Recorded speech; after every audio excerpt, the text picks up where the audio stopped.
So I just wanted to start off with an anecdote about my time in Vietnam last summer. And I apologize to Professor Hedinger because this will be like your 18th time hearing this story.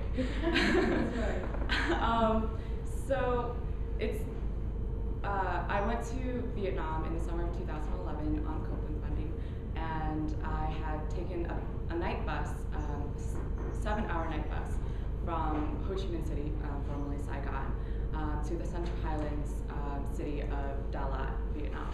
And Da Lat, Vietnam was founded in 1800s by the French who colonized Vietnam. It was Indochina at the time.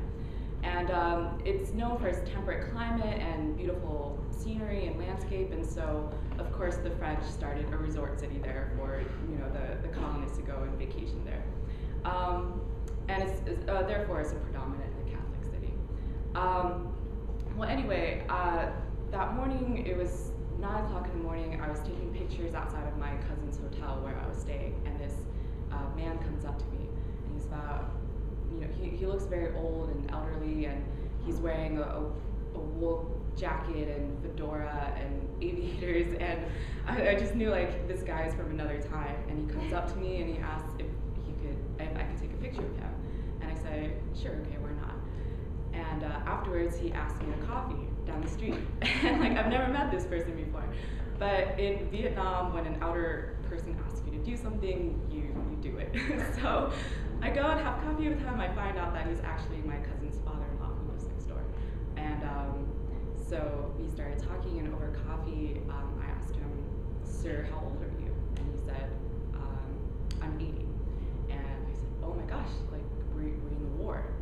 And I didn't specify which war, but he said, which one?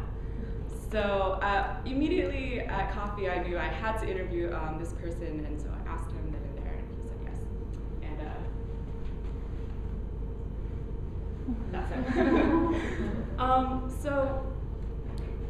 This is just kind of like one of the stories of my experiences doing an oral history and an oral history of the South Vietnamese civilian experience during the Vietnam War. I started thinking about doing this IS topic around my sophomore year, but I started thinking about doing interviews for an IS in my first history class at Worcester, actually. It was Russia's World War II, in which we kind of looked at questions of memory and how people choose to remember certain memories of traumatic experiences of war.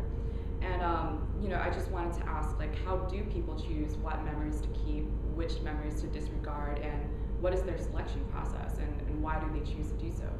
And so my senior IS examines how South Vietnamese civilians living in the center of war and conflict constructed their individual lives apart from this Cold War political rhetoric.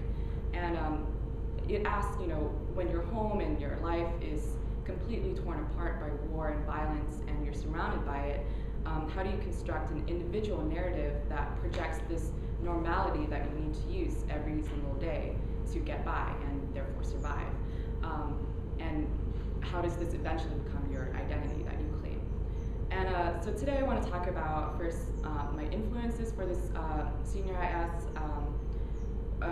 second, what is oral history, and third, some examples that I've used in my that were in my IS. And so first, my influences. Running around. So there's this quote by cultural historian Robert Darnton that states that the ethnographic historian studies the way ordinary people made sense of the world. He attempts to uncover their cosmology or worldview to show how they organize reality in their minds and express it in their behavior. And so this quote I actually read from a reading in Professor Hedinger's history methods class, and it really stuck to me. And from the beginning of the year, I realized that I actually, this is how I want to approach my interviews. I want to approach it in a way of just looking at these interviews as a text and to read them and to find meaning out of them. And so what is oral history? Donald Ritchie, in his kind of this guideline, like a book called Doing Oral History from 1995 states that oral history collects memories and personal commentaries of historical significance through recorded interviews. And that's basically your working definition of an oral history. But there's a lot more to it.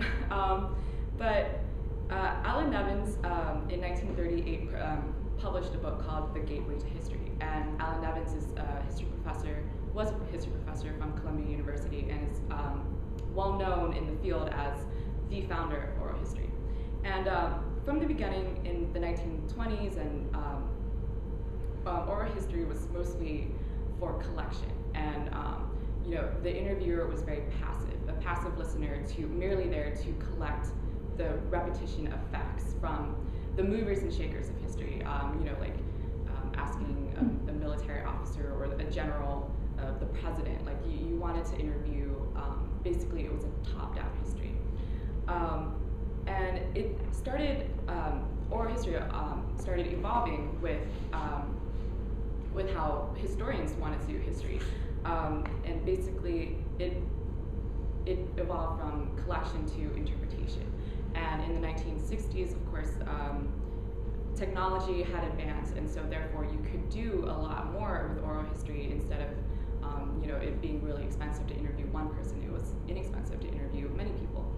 And also after World War II, there was this motivation to interview men coming back from war. And so there's a lot of this historical precedent happening in the field of history that therefore influenced the practice of oral history. And Michael Frisch, in A Shared Authority, this kind of like seminal book published in 1990, stated that we must have a more collaborative process in doing oral history. And this is the shared authority model that he proposes in that book, and a lot of oral historians have tried to use over time. And he states that we need projects that will invite people in exploring what it means to remember and what to do with memories to make them active and alive as opposed to mere objects of collection. And so therefore we have the transition from passive listener to interpretive listener. And so that was kind of like my influence and how I wanted to approach an interview. However, I was only in Vietnam for 2 weeks, and I could only have one interview with 8 of the people who I talked to.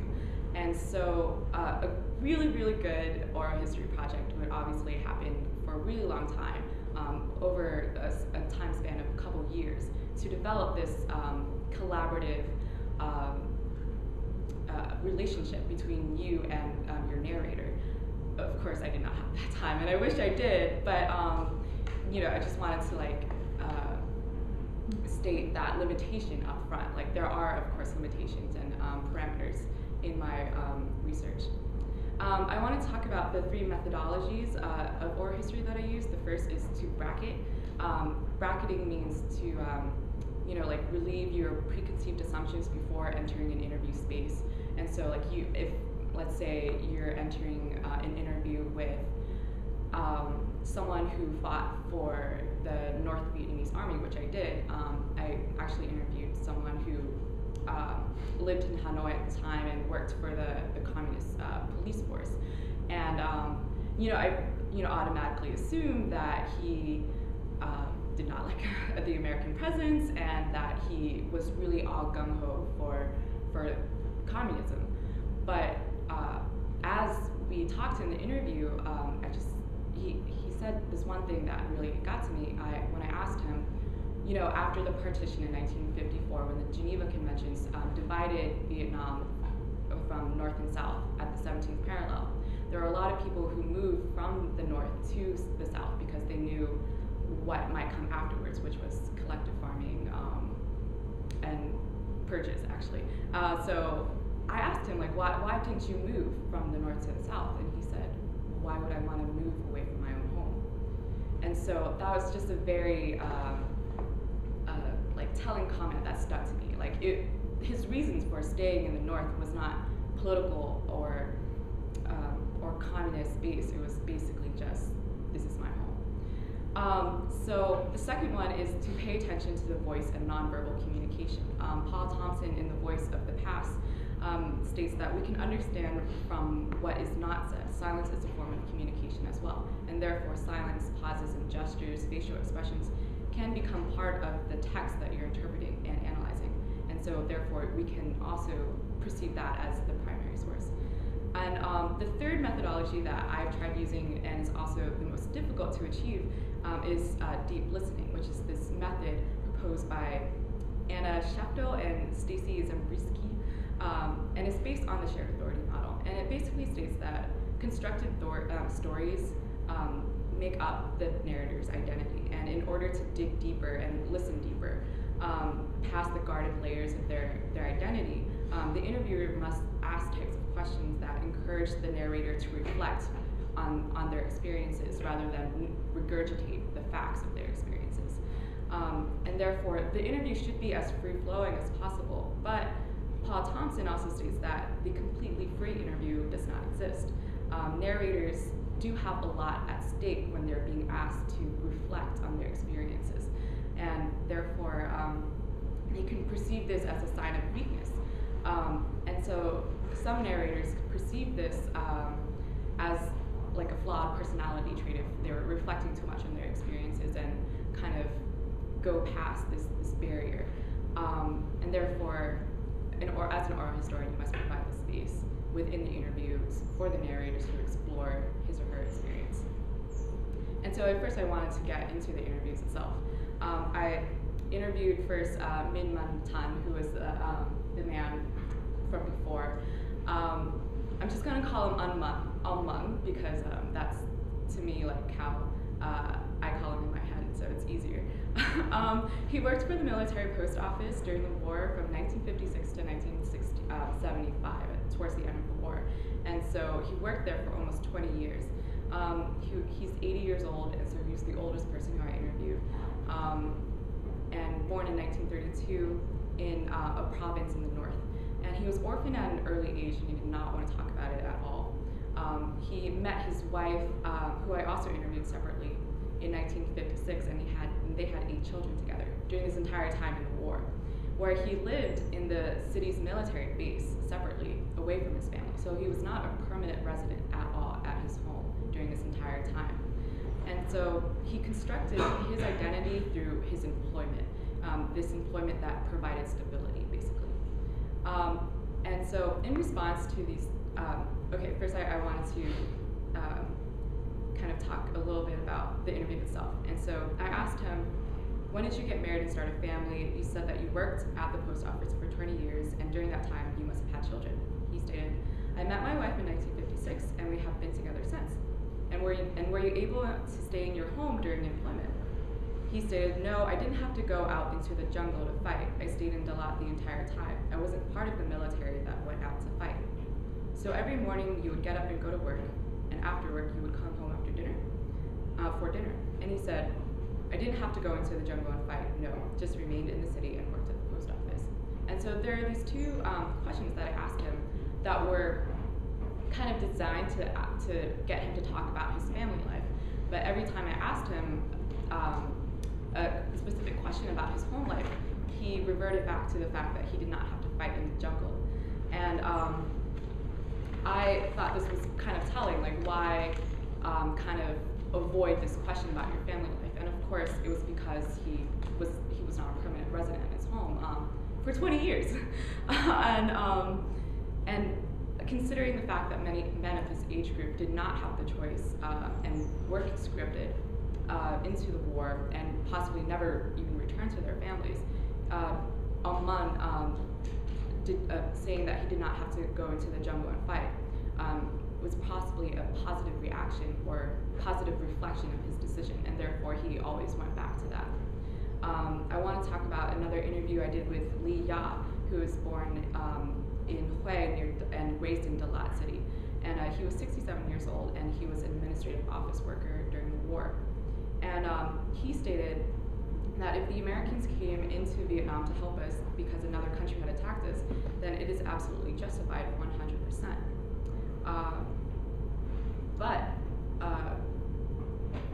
In this case, we have the North and South, 2 sides divided, 2 brothers fighting each other, and Brother America comes in to fight one brother and kick another around. What for in the end? One side gets attacked by the Americans, the other gets pushed. Do you see that is not right? And so he uses a narrative of family. He kind of classifies both North and South as brothers in one family who are fighting each other. And he sees the Americans as intruding upon this kind of like personal family feud. And I just wanted to contrast that with a speech that then Senator JFK stated in front of the American Friends of Vietnam lobby in Washington, D.C. And he made this speech in 1956. And he, in this speech, stated that America has this responsibility to protect South Vietnam from the communist threat from the North. And he stated that if we are not the parents of little Vietnam, then surely we are the godparents. We presided at its birth. We gave assistance to its life. We have helped to shape its future. This is our offspring. We cannot abandon it. And I just wanted to compare and contrast, like Lee Ya's narrative of family, of these two brothers, not wanting brother America, this outsider, this interloper, to come in, and compare that to Senator Kennedy's perception of America being, the godparents, and calling them like little America, like we have to go and protect them. And so basically, he had this whole speech about how the war should never have happened, that North and South, they failed as a family unit to reconcile, and that was awful. But I asked him after this entire monologue about him disliking the war and the war never having supposed to happen in the first place. I asked him, "You joined the military anyway?" And he said, "Yes, of course I joined the military." And I was just like, wait, that was a real big shock to me in the interview process itself, because he had this long monologue about how he hated the war, but still he joined the military. And it was because at the time, he was conscripted right away when he exited high school. He was 18. And so at this time, there was no choice for him. This was this natural outcome of his childhood.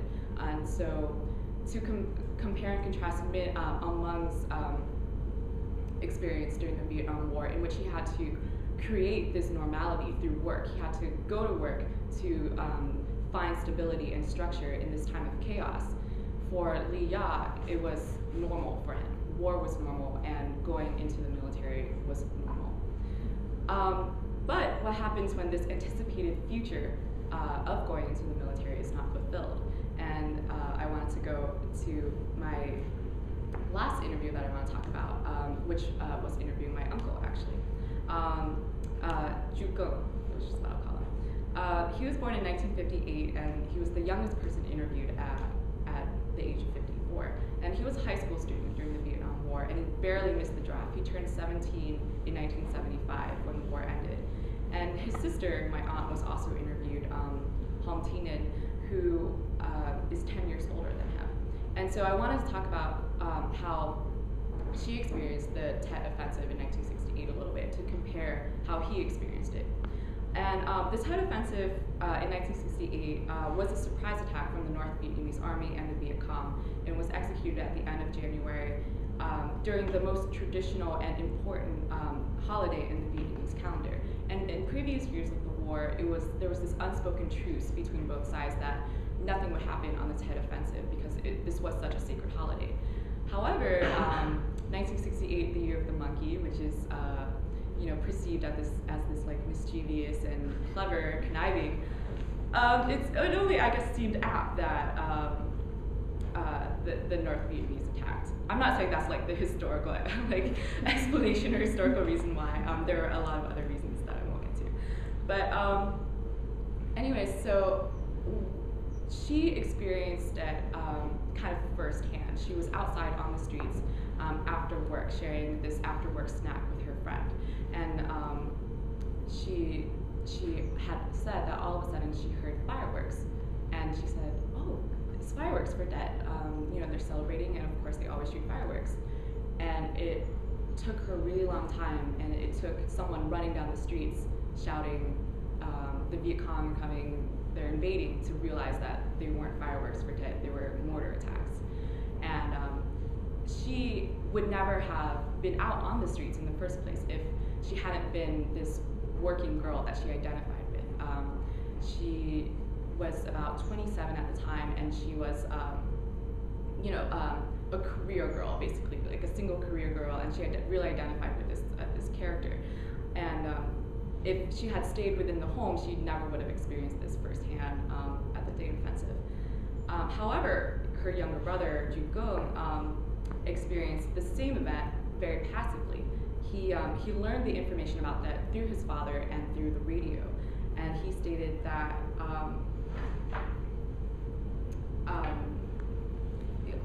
okay, this is too long to read, so I won't. But he just stated that, like, I heard on the radio, that's how I knew, but at first I didn't know. And basically, he says this a lot throughout the interview. He says, I heard that, I heard my dad say this, whereas his sister experienced everything firsthand. And there's this 10-year age gap in which the sister, was grown up, going to work, experienced, and he was this high school student, and experienced everything through his parents and his dad in particular. So basically, those were the 3 examples that I wanted to talk about. I interviewed 8 people, and I had to narrow it down to 6 interviews, and I wish I had done more, and I wish I had more time to do more interviews. I think that every senior in here, and even some juniors, probably wish that they had more time with their IS. But I wanted to conclude with talking about how you can make the most out of an interview when you can only interview someone in a shorter period of time, and maybe only once. And in my experience of doing oral history and studying it, I learned that you must always try to position yourself in the interview itself. And so, for a lot of these interviews, I was this young female college student entering this interview space with the narrators knowing before coming into the interview that I was here doing research. But in Vietnamese culture, there's always this hierarchy of elder and younger, respecting the elder, and so there could never really be this open and shared authority model type of interview, because they perceived themselves as older and respected, distinguished men in the community, and I am this younger female student coming to them to ask them questions. And so there was always a sort of teacher-student model in all of my interviews, which worked out great for a first type of interview. It's great to know these facts and learn these facts. However, if I wanted to do a more open and reflective style of interviews, I would have needed to overcome this kind of cultural perception and also do a lot more interviews. So that's up.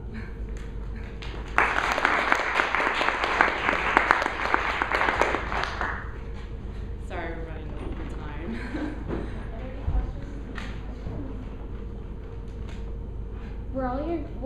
Were all of your narrators in the military at some point? No, I wanted to do civilians. In my junior IS, I interviewed South Vietnamese American veterans, and so they were veterans who kind of had a stake in the war, and therefore offered their opinions a lot more freely about the war because they had been living in America for a really long time.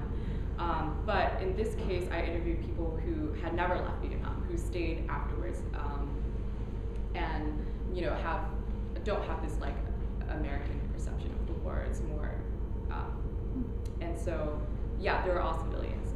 The two men who I talked to who were conscripted into the military, they were administrative workers, and so they never fought at the front lines.